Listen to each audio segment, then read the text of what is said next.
It was a quiet Tuesday morning when the message arrived, not with sirens or explosions, but with a soft chime on every official comm screen across Earth, Luna, Mars, and the orbital habitats. The intergalactic Concord had spoken, and what they said stunned everyone. Humans were no longer allowed to take part in any galactic war, conflict, or military alliance. Ever again. At first, people thought it was a glitch, maybe a translation error. After all, humanity had spent the last century proving itself worthy of a seat at the galactic table, sending diplomats to star systems light years away, sharing medical breakthroughs, even helping rebuild colonies after solar flares and asteroid strikes. They'd fought alongside other species in border skirmishes, contributed ships to peacekeeping fleets, and trained side by side with alien cadets in joint academies. So this sudden ban felt like a slap in the face, but it wasn't a mistake. Within hours, human military vessels were ordered to stand down. Human officers stationed on mixed-species defense outposts were quietly escorted off duty. Requests for intelligence briefings went unanswered. Earth's ambassadors showed up to emergency security summits only to be handed observer badges, bright red, impossible to miss, and seated in the back row, behind soundproof glass. No explanation was given. Not a single word. Back home, the reaction was chaos. News channels exploded with outrage. Talk shows buzzed with theories. Had someone leaked classified tech? Was it revenge for an old grudge? Did the Conquered finally decide humans were too unpredictable? Social feeds filled with memes, some angry, some darkly funny, showing cartoon humans in timeouts, sitting on cosmic benches while alien generals made big decisions without them. But beneath the noise, a quieter feeling spread. Shame. Not because they'd done something wrong, nobody knew what they'd done, but because they'd been judged and found lacking, without even a chance to defend themselves. It was like being kicked out of a club you didn't know had rules. Scientists and historians scrambled for answers. They dug through old Conquered records, cross-referenced diplomatic logs, even reached out to friendly alien contacts through back channels. But every door stayed shut. The only clue came from a low-level clerk on Proxima Station who, over a private data link, whispered, "It's not about what you did last week. It's about what you've always been." That phrase haunted people. What did it mean? Were they being punished for ancient history? For wars fought centuries ago with guns and tanks and crude bombs? That didn't make sense. Every species had violent pasts. The Veln had once waged century-long blood feuds over water rights. The Cathari used to settle disputes by ritual combat that sometimes wiped out entire clans. Why single out humans? Then came the silence. Not just political silence, but cultural. Alien artists stopped collaborating with human musicians. Trade slowed. Interstellar universities quietly removed human history modules from their core curricula. Humans weren't banned from space travel or commerce, but they were sidelined. Like a child who'd broken something precious and was now watched carefully at family gatherings. Never trusted with the good china again. On Earth, life went on, but it felt different. Kids grew up hearing, "Remember, we're not allowed in the big fights." Teenagers rolled their eyes, calling it ancient history. But older folks, the ones who remembered when humanity first reached Mars, when the first alien ambassador landed in Geneva, felt a deep, quiet grief. They dreamed of a future where humans stood shoulder to shoulder with beings from 1,000 worlds, not as conquerors, but as equals. Now it seemed they'd been labeled something else entirely. Some tried to prove the Conquered wrong.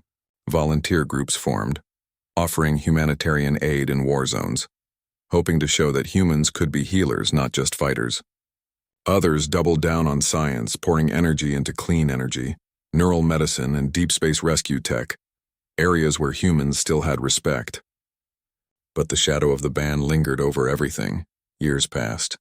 The initial fury faded into a kind of numb acceptance. New generations grew up with the ban as normal, like gravity or taxes. But questions never fully disappeared. Late at night in university dorms or space station cafeterias, someone would always ask, "Why us? What did we do that was so much worse than anyone else?" Nobody had a real answer. Not yet. What the galaxy knew but humanity didn't was that the Concord hadn't acted out of fear of human weapons, or even human aggression. It was something deeper, something more unsettling. They'd studied human history not as a series of events but as a pattern. And what they saw wasn't just violence, it was a terrifying kind of creativity and destruction. Humans didn't just fight to survive. They fought for ideas, for gods, for flags, for futures that didn't even exist yet. They turned war into art, into ideology, into legacy. And worst of all, they truly believed that they were right, even when they were burning the world down. Other species fought, but humans justified. And in a galaxy still healing from ancient wars that nearly tore reality apart, that made all the difference. But none of that was said aloud. The conquered kept its reasons locked away in encrypted archives, accessible only to the highest councils. And so humanity waited, watched and wondered, exiled not by chains but by silence. And in that silence, something began to change. Without the pressure to prove themselves as warriors, humans started looking inward. They asked new questions. What are we good for if not fighting? What can we offer the galaxy that no one else can? The answer wouldn't come quickly. It would take tragedy, humility, and a long, hard look in the mirror. But the first step had already been taken, not by choice but by decree.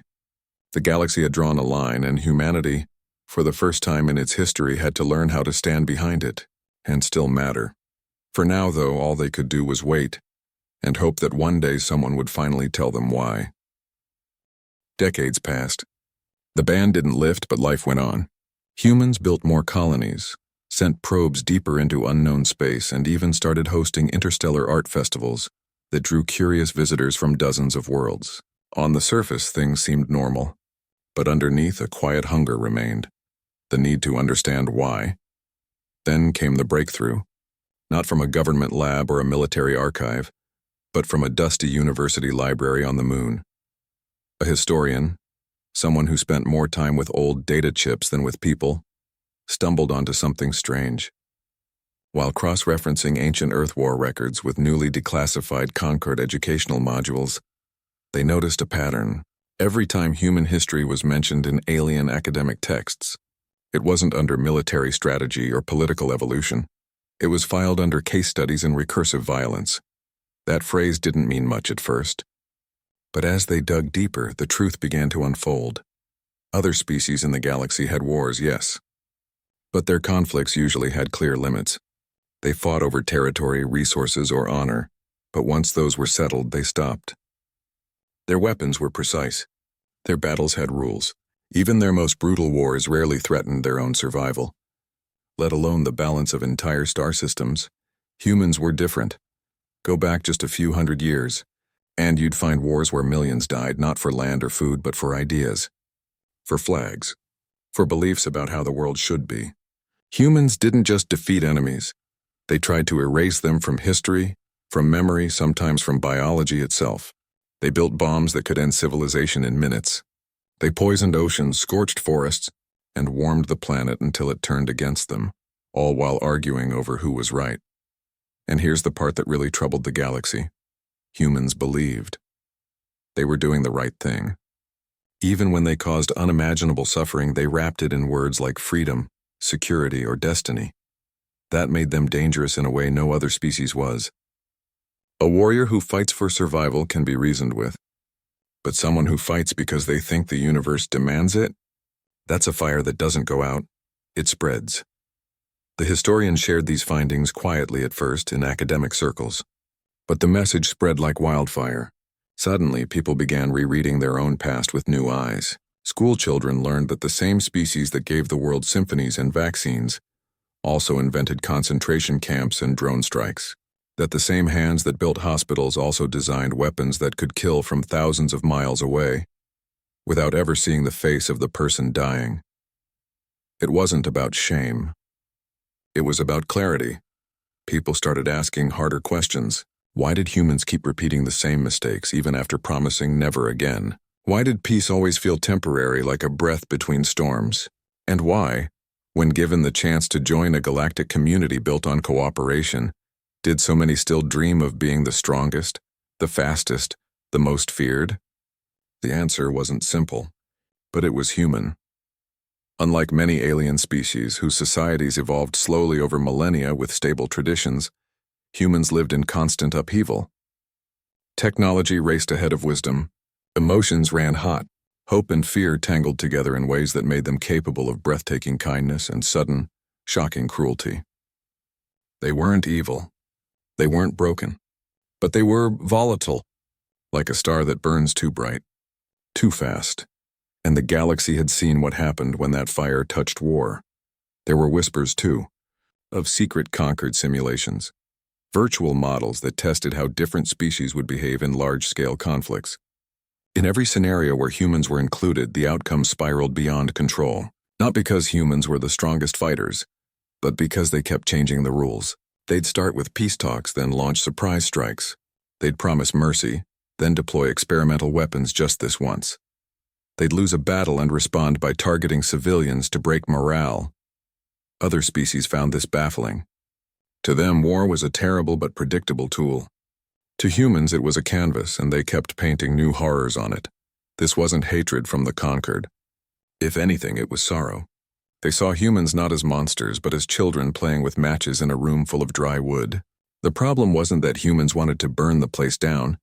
It was that they didn't fully understand how easily it could happen. Back on Earth and its colonies, this realization hit hard.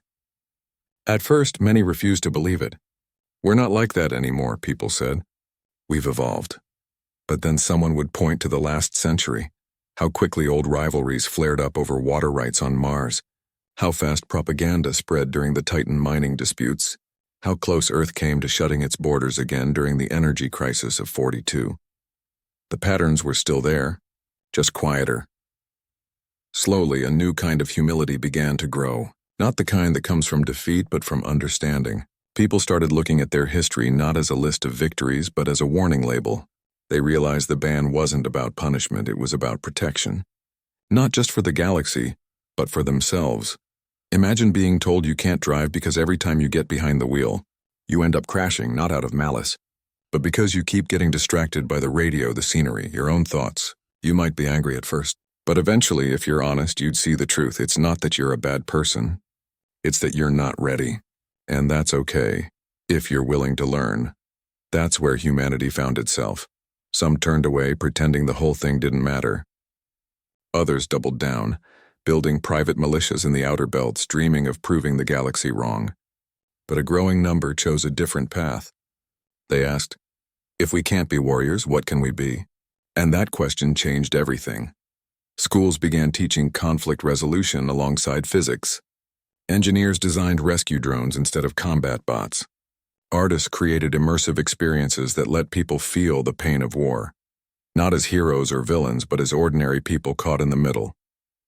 Medics from Earth became the first humans welcomed back into high-risk zones, not with guns but with healing kits and trauma pods. It wasn't glamorous. There were no parades for fixing water purifiers on refugee moons or calming riots with empathy tech instead of stun beams. But something shifted. Alien children started drawing humans in their school projects, not as soldiers, but as helpers. Traders from distant systems began requesting human-made peace mediation, saying, "You understand pain. Maybe you can help us understand each other."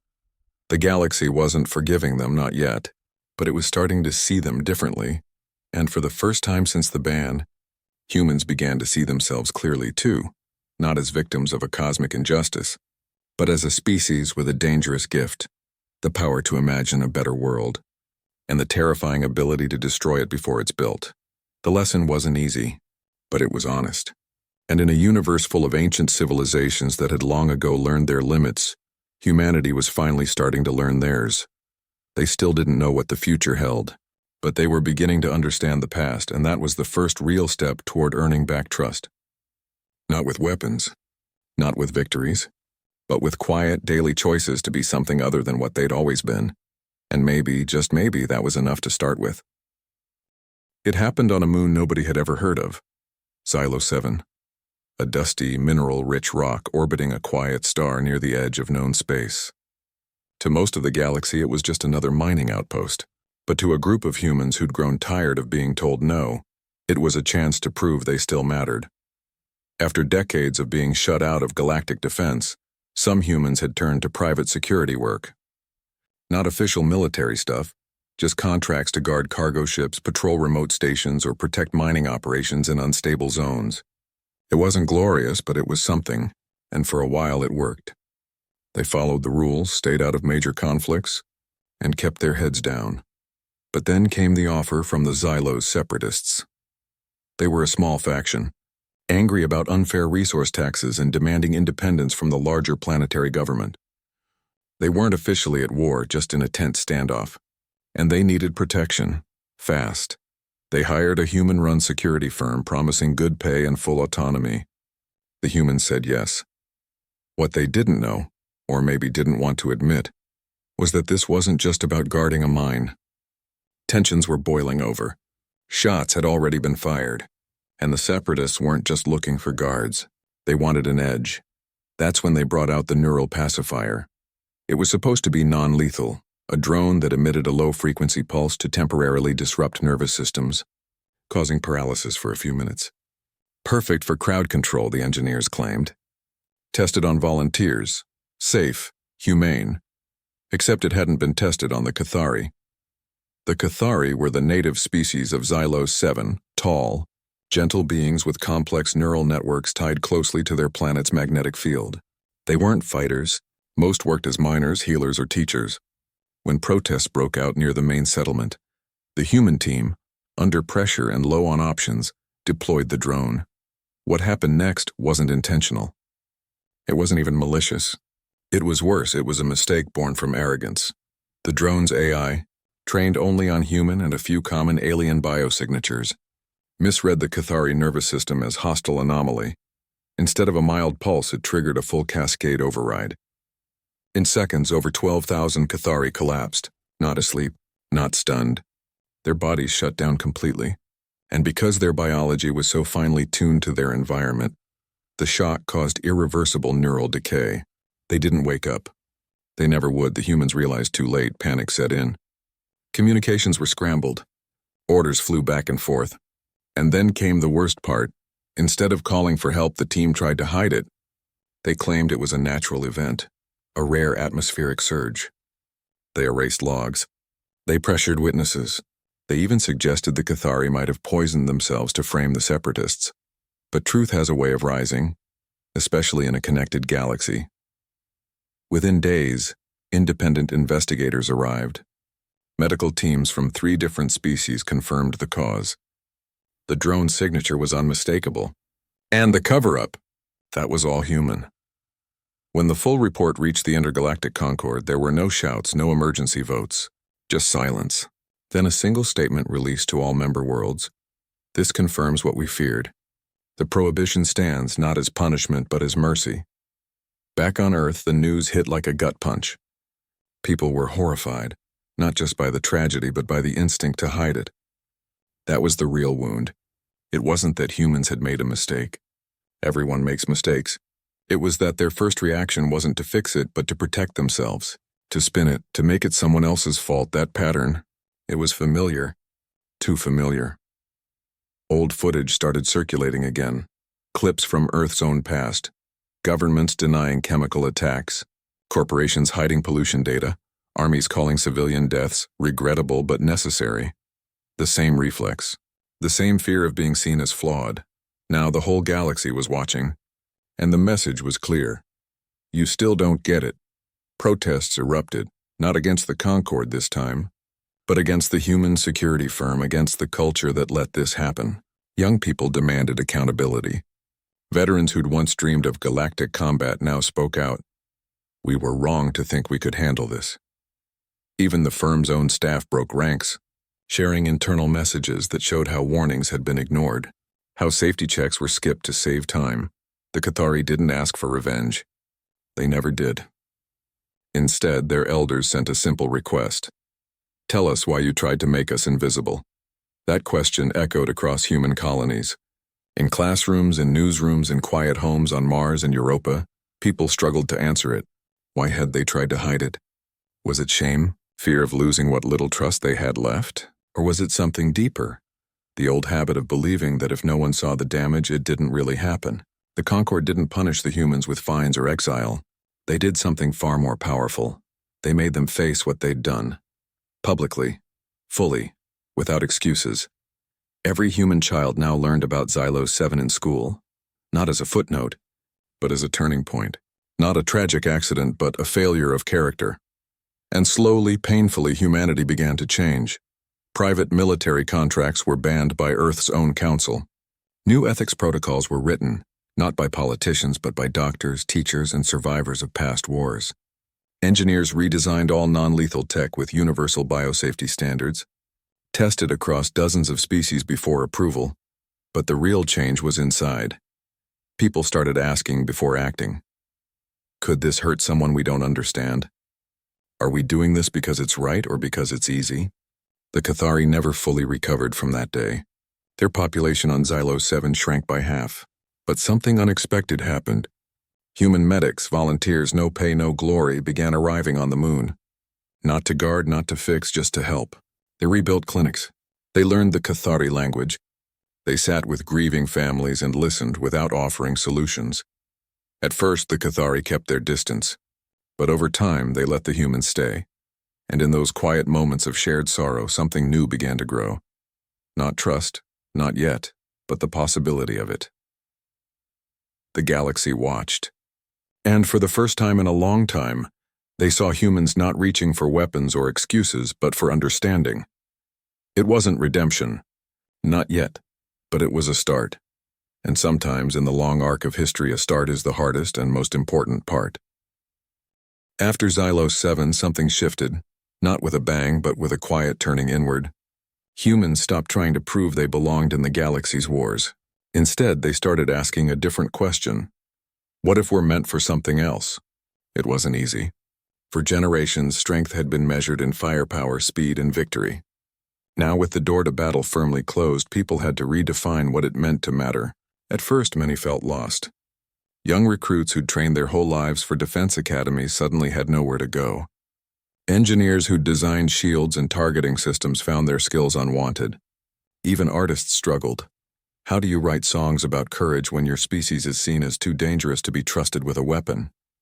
But slowly, almost without noticing, humans began to build something new. Without the pressure to compete in galactic military rankings, Earth and its colonies poured energy into areas they'd long neglected. Medical research exploded. Teams developed portable healing units that could stabilize a wounded being from any known species, no matter their biology, within minutes. Human doctors became the first outsiders allowed into sacred healing temples on worlds that had never welcomed off-worlders before. They didn't come with promises of cures. They came with listening ears and clean hands. On war-torn moons and refugee stations, human volunteers showed up not with soldiers but with water purifiers, seed vaults, and trauma counselors trained in cross-species empathy. They rebuilt schools from rubble. They taught kids how to grow food in toxic soil. They sat with elders who'd lost everything and simply said, "Tell me your story." And people listened. Not because humans were perfect, they weren't. Mistakes still happened. Misunderstandings flared. But this time when things went wrong, the response was different. No cover-ups. No blame shifting. Just we messed up. How can we fix it? That honesty became their new currency. One of the biggest changes happened in education. Schools stopped glorifying old Earth wars as necessary sacrifices. Instead, they taught them as cautionary tales, studying not just the battles, but the choices that led to them, and the human cost that followed. Kids learned conflict resolution before they learned combat sims. They practiced negotiation using real galactic case studies. And in university labs, the brightest minds worked not on better weapons, but on better ways to prevent war altogether. Like early warning AI that could detect rising tensions between colonies before violence broke out. Even entertainment changed. Popular shows weren't about space marines anymore. They followed medics racing through asteroid storms to save miners, or engineers jury-rigging life support on failing habitats. The new heroes weren't the ones who won fights. They were the ones who kept others alive long enough to find peace. And the galaxy noticed. At first, other species were cautious. Old habits die hard. But over time, trust began to grow. Not because humans demanded it, but because they earned it day by quiet day. When a solar flare wiped out 3 farming colonies in the Andari belt, it was human terraforming teams who arrived first, bringing algae strains that could detoxify soil in weeks instead of decades. When a plague hit a Velen nursery world, Human virologists worked side by side with local healers, adapting Earth-based antivirals to alien biology without ever asking for credit. The turning point came during the Great Silence, a mysterious cosmic event that disrupted all. Long-range comms across 5-star systems. Panic spread. Without communication, misunderstandings turned into standoffs. Fleets gathered. Old rivalries flared. The conquered feared another war. But this time, humans didn't offer weapons. They offered bridges. Using old-school signal buoys, hand-coded relays, and even light-based messaging systems abandoned centuries ago, human tech crews strung together a patchwork network that restored basic contact between the cut-off worlds. It wasn't fast. It wasn't flashy. But it worked. And because of it, a conflict that could have cost millions was settled with words instead of weapons. After that, something changed in how the galaxy saw them. Humans were no longer just the species that couldn't be trusted with war. They were becoming the ones you called when everything else had failed. When you needed someone who understood loss, who knew how to rebuild, who wouldn't give up even when hope was thin. Back home, people felt it too. Pride returned, but not the old kind built on dominance. This pride was quieter, deeper. It came from knowing you'd helped a child breathe easier, or that your design had given a whole village clean water, or that your words had calmed a frightened refugee who didn't speak your language. There were still those who grumbled, who missed the old days of glory and conquest, but their voices grew quieter, drowned out by the hum of lifeboats launching, of greenhouses blooming on dead worlds, of classrooms where kids from a dozen species learned side by side how to heal, not hurt. And then came the realization that changed everything. Maybe the ban hadn't been a punishment at all. Maybe it had been a gift. By taking away the option to fight, the galaxy had forced humanity to discover what they were truly good at. Not destruction, creation, not control, care, not winning, helping. It wasn't that humans had become saints. They still argued. They still made mistakes. They still carried the same fire that had once burned so dangerously. But now, instead of pointing it outward in anger, they were learning to shape it into something useful, like turning a wild flame into a steady lamp that could light the way for others. Alien poets began writing about them. Not as warriors, but as weavers, stitching broken worlds back together with threads of patience and skill. A Velen elder once said, "You were banned from the fire so you could become the water." At first, humans didn't understand. But over time, they did. Fire consumes. Water nourishes. And in a universe still scarred by ancient wars, nourishment was far more valuable. No one knew if the ban would ever be lifted. And honestly, fewer people cared. Because they'd found something better than permission to fight. They'd found purpose in healing. And in that purpose, humanity finally began to feel like they belonged. Not because they were strong, but because they were needed, not as soldiers, but as neighbors, as helpers, as friends, and sometimes that's worth more than any victory. It began with a ripple in space, not a sound, not a flash, but a silent tear in the fabric of reality near the Helios Rift. Scientists called it a cosmic shear event. Most people just called it the end of everything. 3 star systems hung in the balance, their planets trembling as gravitational waves twisted time and matter. Entire colonies prepared to evacuate, but there was nowhere safe to go. The intergalactic Concord gathered its best minds, its strongest fleets, its most advanced weapons, and still, they had no answer. The only option left was unthinkable. Activate the null core, a doomsday device that would collapse the rift by erasing everything inside it, including an ancient, sentient nebula that had lived for millions of years, humming with slow, star-born consciousness. For the first time in over a century, the Conquered did something no one expected. They sent a message, not to a general, not to a war council, but to Earth. And they asked for a human, not just any human. They asked for the one who'd spent a lifetime studying not how to destroy, but how to mend. The one who'd walked through refugee camps on dead moons, who'd helped rebuild after Xylos 7, who'd taught a generation that healing was its own kind of courage. The one who now spent their days in a quiet lab on Mars working on biosymbiotic terraforming, trying to teach life how to grow in places it had no right to survive. When the request came, there was no fanfare. No grand speech. Just a simple question. Can you help us save what's left without killing what's already there? The answer came quickly. Maybe, but not with weapons. With life. What followed wasn't a battle. It was a dance. While warships stood guard at the edges of the rift, humans worked alongside Cathari crystal weavers, Veln resonance engineers, and Undari mycologists. Together they built something no one had ever tried, a living matrix made from earth-grown algae, genetically tuned to absorb chaotic energy, woven with Cathari harmonic crystals that could stabilize space-time vibrations, all anchored by fungal networks that spread like neural threads through the void. It wasn't a machine. It was a garden, a fragile breathing shield of green and light launched not with force but with hope. For weeks the galaxy held its breath. Then something beautiful happened.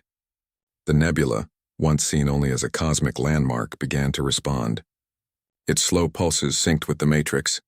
The tear in space didn't vanish. It healed like a wound closing from the inside out. Planets stabilized. Stars settled. And the nebula? It didn't just survive, it bloomed. New colors swirled through its gas clouds, patterns forming that looked almost like gratitude. In that moment, something shifted across the galaxy. Not in laws or treaties, but in hearts. The Concord didn't throw a parade. They didn't hand out medals. But in their highest chamber, behind closed doors, they did something far more meaningful. They repealed the old ban, not because humans had proven they could fight, but because they'd proven they didn't need to. The announcement was simple. Directive Theta 9 is retired, not because humanity has changed its nature, but because we finally understand it. And that was the real victory. For so long, humans had thought the ban was about shame. But now they saw the truth. It had always been about protection, not just for the galaxy, but for themselves. The conquered hadn't feared human strength. They'd feared human certainty. The belief that they knew what was right, even when it burned the world down. But over decades of quiet work, of choosing care over control, humans had shown they could carry that fire without letting it rage. Back on Earth, people didn't celebrate with fireworks. They gathered in parks and community centers, on orbital gardens, and simply sat together in silence. No speeches, no flags, just the shared understanding that they'd been given a second chance not to conquer, but to belong. Children who'd grown up hearing humans aren't allowed in wars now heard a new story. Humans helped save the stars. And the galaxy? It began to see them differently, not as a threat but as partners, not as warriors but as weavers of peace. When new crises came, droughts on desert worlds, plagues in crowded habitats, tensions between young colonies, it was often a human voice that said, "Let's talk first." And more often than not, others listened. There were still hard days. Old instincts didn't vanish overnight. But now when fear rose, humans had a new reflex. Reach out, don't lash out. Heal, don't harm. Years later, when historians looked back, they wouldn't mark the repeal of the ban as the turning point. They'd point to the quiet years before it, the decades of rebuilding, listening, and learning. The real change hadn't happened in a council chamber or a battlefield. It had happened in clinics, classrooms, and refugee tents, one act of kindness at a time. And in the end, that's what the galaxy understood. Humanity's greatest power was never in its weapons. It was in its willingness to try again, to look at its darkest moments and say, "We can be better." The stars didn't cheer. They didn't need to. But if you listened closely on a quiet night, floating between worlds, you could almost hear them sigh, not in relief, but in welcome, because finally, after all that time, humans weren't just guests in the galaxy, they were home.